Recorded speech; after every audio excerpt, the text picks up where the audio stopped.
মানুষের জীবনটা এবার একটা বস্তু যে একটা সময় একটা পর্যায়ে এমন একটা ধাক্কা লাগে জীবনে, তার পরবর্তী সময়গুলো খুবই ভাবে চিন্তা করে চলা লাগে। প্রত্যেকটি স্টেপ ফেলানোর আগে খুবই ভাবা চিন্তা করে ফেলানো লাগে। আর প্রত্যেকটা সময় বেঁচে থাকার জন্য সবসময় ড্রামা নাটক হিসেবে নিজেকে ফেলানো লাগে। সুপ্রিয় দর্শক, আসসালামু আলাইকুম। আশা করি আপনারা সবাই ভালো আছেন। আলহামদুলিল্লাহ, আমিও ভালো মন্দ দুইটার মাঝেই বেঁচে আছি এবং সুস্থ আছি। যেহেতু লাইফে এমন একটা স্টেজে আছি যে স্টেজ থেকে আমি রিকভার হওয়ার মতো কোনো ধরনের সিচুয়েশন পাইতেছি না, কোনো ধরনের রাস্তা পাইতেছি না। তারপরেও জীবনটা বেঁচে নেওয়ার জন্য, সবের ভালোবাসা পাওয়ার জন্য বেঁচে আছি, সুস্থ আছি। আপনারা এই যে বড় মতো নদীটা দেখতেছেন, জানুয়ারি মাসে হঠাৎ নদীতে গাও দেওয়ার একটা মেন রিজন হয়েছে আমার এত কষ্ট দুঃখ আমার সহ্য হয়েছিল না। তার জন্য আমি মাইন্ডসেট করছিলাম যে এই নদীতে গোসল করে আমি আমার যত দুঃখ কষ্ট আছে সব এই নদীতে আমি ফালাই দেবো। মানে নদীর যতটুকু গভীর আছে এই গভীরের তলে আমার দুঃখ কষ্ট আমি ফালাই দেবো। ওটা আমি একটা মাইন্ডসেট করছিলাম নিজে নিজে, যে একটা মুসিবত আমার যে সিচুয়েশন যাতে এই নদীর হাতে আমার কানেকশন একটা বন্ডিং হয়ে যাতে সবকিছু ভুলে যাওয়ার চেষ্টায় থাকি। তার জন্য এই নদীতে এসে গোসল করলাম, তো নতুন করে একটা সুন্দর একটা জীবন আবার স্টার্ট করা পারি। সবকিছু পাস্টের যত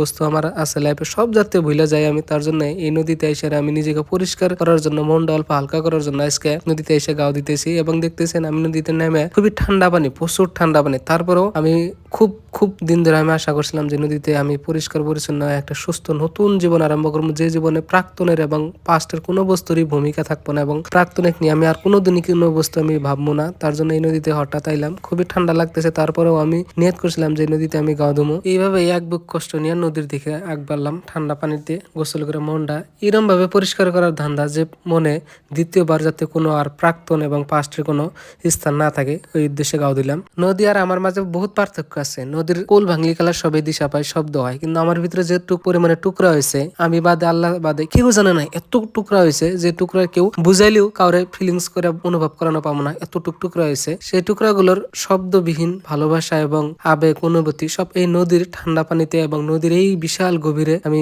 ছাইরা দিলাম, যাতে নতুন করে একটা সুন্দর জীবন, নর্মাল একটা জীবন আমি পার করা পারি। সেই উদ্দেশ্যে আজকে নদীতে গাও দিয়া নিজেকে পরিষ্কার করার ধান্দা নিলাম। এবং সব থেকে একটা বস্তু প্রমাণ হয়ে গেল যে পুরুষ মানুষ মানেই টাকা। যদি আপনার কাছে অর্থ বাড়ি সবকিছু থাকে, তাহলে আপনার মতো সৌন্দর্য মানুষ এই পৃথিবীর আর কেউ হতে পারে না। এটাই একমাত্র বাস্তবিকতা, যে পয়সা পাতি ছাড়া কেউ কারো আপন হয় না। এবং পয়সাই দিন শেষে সব থেকে বড় বস্তু, যে বস্তুটা মানুষের প্রাধান্যতা দেয়, মানসিক ভ্যালু দেয়, মানসিক সম্মান দেয়, সমমর্যাদা প্রদান করে মানুষের আরেকজন মানুষের সামনে। দিন শেষে এই বস্তুটা প্রমাণ হলে আশা করি আপনারা সবাই ভালো থাকেন, সুস্থ থাকেন। এবং সব থেকে বড় কথা হলো আমার জন্য দোয়া করবেন, যাতে আমি একটা অসুস্থ জীবন যাতে অতি শীঘ্রই আমি সুস্থ এবং ভালো হয়ে উঠি। এটাই আপনারা দোয়া করবেন, এটাই আমি চাই দিন শেষে। কারণ বহু কষ্টে আমার দিন রাত গেতেছে, যে কষ্টগুলো আমি কাউরে কয়াও বোঝানো পারতেছি না, বা কেউ বুঝলেও আমি অতটুকু শান্তি পাব না যতটুকু আমার ভিতরে যন্ত্রণা চলতেছে। তারপরেও এক বুক স্বপ্ন নিয়ে নতুন একটা জীবন যাপন করার জন্য সিদ্ধান্ত নিচ্ছি। আশা করি আপনারা সবাই ভালো থাকবেন, এইভাবে আমার পাশে বরাবর থাকবেন, যাতে নতুন একটা সুন্দর জীবন আমি আমার মতো করে আবার নতুন করে গুছিয়ে নিয়ে চলা পারি।